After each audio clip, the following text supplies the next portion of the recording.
we are now going to deal with issues of life and death regarding Europe. And the question that I would like to pose is, does Europe understand that it shares security threats and also, at the same time, the need to set up a common or at least coordinated strategy to face it? Yes, Israel and Europe face the same threats from the same source: political radical Islam, Al-Qaeda and the likes on one side, and Iran on the other side. The first are Sunnites and the second Shiites, but they share the same fanatic ideology whose objective is to impose Islam on the planet. And it's not an utopia. It's being done in a certain way, gradually. They hate both Shiite and Sunni, those radical Islam. They hate democracy and its values. Democracy is the antithesis of Islam. In democracy, the laws are made by an elected parliament. Human rights, such as freedom of expression and equality of all human beings, are its foundation and essence. In Islam, Allah is the sole legislator, and Islam is believed by the faithful to be superior to all other religions, especially Judaism and Christianity. Yusuf el-Ayari, you don't know him, maybe some of you, but not many. One of Osama bin Laden's closest assistants. He was one of the leaders of Al-Qaeda in Saudi Arabia, killed in 2003, wrote the following: "It is not the American war machine that should be of the most concern to Muslims. What threatens the future of Islam, in fact, its very survival, is American democracy. And this should be understood in Europe. According to Syed," now I'm continuing in the same vein, "according to Syed Kimni, one of the most famous Egyptian liberal thinkers, renowned for his criticism on radical Islam, said, Muslim radicals don't see Islam as a religion or a religious narrative as Judaism or Christianity. For them, Islam is a godly plan to be implemented by them, by Muslims, either through preaching or by coercion, till all peoples and countries become Muslim and recognize Allah.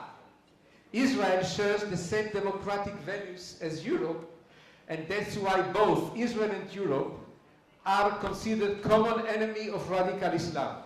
Israel is on the front line with Islam and has been targeted since its renewed independence and has been suffering every day from terrorism. Europe is not far behind and has already been attacked many times.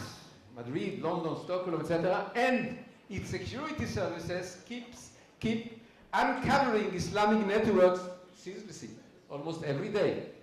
The Muslim preacher Yusuf Qaradawi, who resides in Qatar, dubbed Europe as Dar el-Dawa, preaching Dar el-Dawa, temporarily not Dar el-Harb. And you know those terms, right? Because many Muslims live now there. Better, he said, Qaradawi, is to try to wait till Muslims become numerous and powerful enough to topple Europe from within. In the meantime, Europe will be a place to preach powerfully the values of Islam. Regarding Iran, its threats to wipe Israel off the map continue. Iran having the atomic bomb is a game changer. And I would like to say that Iran, this is my own opinion, okay, from here. And I would like to say that Iran will not stop its nuclear plan unless by force. For the Ayatollahs of Tehran, in Tehran, nuclear power is their only guarantor for the survival of their rule, Velayat al-Faqih, the guardianship of the jurist consult, clerical authority. That religious fanatic Shiite regime cannot last in a majority Sunnite vision unless it expands its rule on the entire Middle East and beyond Europe, and possesses the ultimate weapon, atomic bomb. That's why they need an atomic bomb and missiles still Europe and the US. I don't believe that a diplomatic compromise with Iran is possible. Unfortunately, some in Europe believe that if they show tolerance toward the anti-democratic behavior of Muslims in Europe itself and manifest a pro-Palestinian stance and anti-Israeli position, they will be spared. As we know from history, appeasement has never worked, certainly not with Islam. Now, there are some negative signs coming from Europe, very, very negative signs. Take the European attitude consecutive to the El Makhour case in Dubai. The UK did not hesitate to create a crisis with Israel and expel the Mossad representative from London. I consider that behavior as UK betrayal in the fight against Islamic war terrorism. Let me add also that Britain and France are still dialoguing with the so-called Hezbollah political wing, and that the EU agreed, after a lot of pressure and dragging feet, to include only the Hezbollah military branch on the list of terrorist organizations. But everyone knows that Hezbollah is one united terrorist organization at the service of Iran, led by one man, Nasrallah. And then we remember the EU guidelines, boycotting Israel university and commercial companies that work in Judea and Samaria. This was a slap in the face of Israel, an encouragement to radical Islam and terrorism.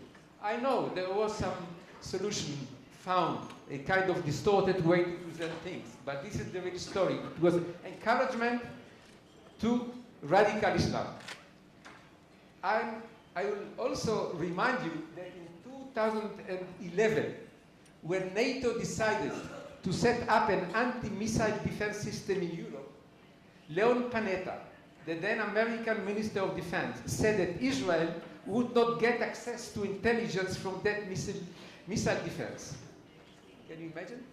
And I remind you that that system was conceived to defend the Middle East and Europe from missiles coming from Iran. So why was that? That was a way to give in to Erdogan's whims. And Erdogan's whims are more important than Israel's security. Israel and Europe are in the same boat. And it's important that Europe be aware of it. Now, the two speakers of this panel will talk to you about the security of Europe and its connection to this place, based on facts and decisions taken in Europe, the problem of missiles, Iran, and the need for a common strategy. I just would like to add a small sentence. Yesterday, Ismail Haniyeh, Prime Minister of the government of Gaza, Hamas, said that Hamas is going to destroy Israel. He said it in front of tens of thousands of Gazans, Palestinians. It was really very, very powerful to see, to watch it on TV. So far, I have not heard any reaction from Europe. Just a small phrase.